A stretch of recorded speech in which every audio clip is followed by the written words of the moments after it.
നടിയെ പീഡിപ്പിച്ചെന്ന പരാതിയിൽ എം മുകേഷ് MLA-ക്കെതിരെ കുറ്റപത്രം. വാട്സപ്പ് ചാറ്റും ഇമെയിലും ഡിജിറ്റൽ തെളിവായി രേഖപ്പെടുത്തി. എറണാകുളം കോടതിയിൽ കുറ്റപത്രം സമർപ്പിച്ച് അന്വേഷണ സംഘം. മുകേഷ് MLA-ആയി തുടരുമെന്ന് MV ഗോവിന്ദൻ.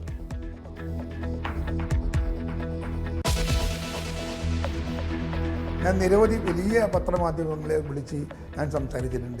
ഇന്ന സംഭവങ്ങളൊക്കെ ഈ കഴിഞ്ഞ ദിവസങ്ങളിൽ ഉണ്ടായിട്ടുണ്ട്. നിങ്ങൾക്ക് അതിന് ഇങ്ങനെ എനിക്കെതിരെ പറഞ്ഞതുകൊണ്ട് എന്ത് കിട്ടി, നിങ്ങൾക്ക് എന്ത് നേട്ടം കിട്ടിയെന്ന് നിങ്ങൾക്ക്, ഞാൻ ചെറിയ കുട്ടിപ്രായം മുതൽ നിങ്ങളുടെ പത്രം ചെറുകയിലെടുത്ത് നടക്കുന്ന ഒരാളാണ്. എന്നെ ഇങ്ങനെ ചെയ്തുകൊണ്ട് പലതും ലഭിച്ചോ നിങ്ങൾക്ക് ഞാൻ ചോദിച്ചിട്ടുണ്ട്. കെ സുധാകരൻ ന്യൂസ് 18നോട് നിയമസഭയിലേക്ക് മത്സരിക്കുന്ന കാര്യം ഹൈക്കമാൻഡ് തീരുമാനിക്കും. പുനഃസംഘടന വൈകാതെ പൂർത്തിയാക്കും. VD സതീശനും രമേശ് ചെന്നിത്തലയും മികച്ച പ്രതിപക്ഷ നേതാക്കൾ. KSU പ്രവർത്തകർക്കെതിരെ ആക്രമണം തുടർന്നാൽ തിരിച്ചടി നേരിടേണ്ടി വരുമെന്നും KPCC അധ്യക്ഷൻ.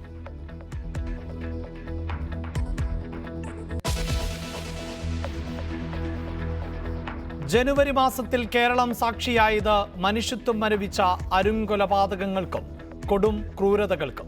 ഓരോ അതിക്രമത്തിനു പിന്നിലും എന്തെന്നന്വേഷിച്ച ന്യൂസ് 18. ചോര പുരണ്ട ജനുവരി പ്രത്യേക വാർത്താ പരമ്പര.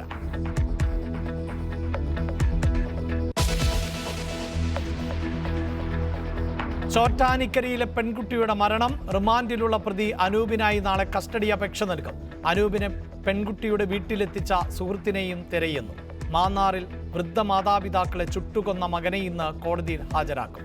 കൊടും ക്രൂരതയിലേക്ക് നയിച്ചത് സ്വത്ത് തർക്കം.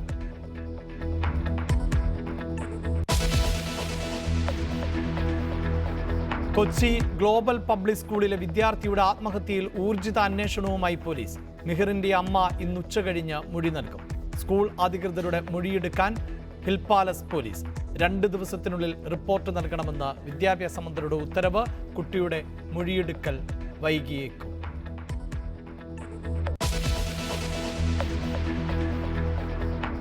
2 വയസ്സുകാരിയെ കിണറ്റിലെറിഞ്ഞു കൊന്ന കേസിൽ അമ്മയുടെ അറസ്റ്റ് രേഖപ്പെടുത്തും. ദേവസ്വം ജോലി വാഗ്ദാനം ചെയ്ത് തട്ടിപ്പ് നടത്തിയതിന് ശ്രീധുവിന്റെ പേരിൽ 2 കേസുകൾ.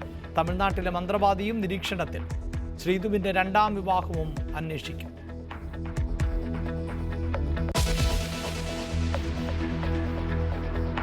ഡൽഹിയിൽ പരസ്യപ്രചാരണം നാളെ അവസാനിക്കും. വോട്ടുറപ്പിക്കാൻ അവസാന അടവും പയറ്റി മുന്നണികൾ. ആദായ നികുതി പരിധി ഉയർത്തിയത് വോട്ടാകുമെന്ന പ്രതീക്ഷയിൽ BJP. പ്രധാനമന്ത്രി ഇന്ന് പ്രചാരണത്തിന്.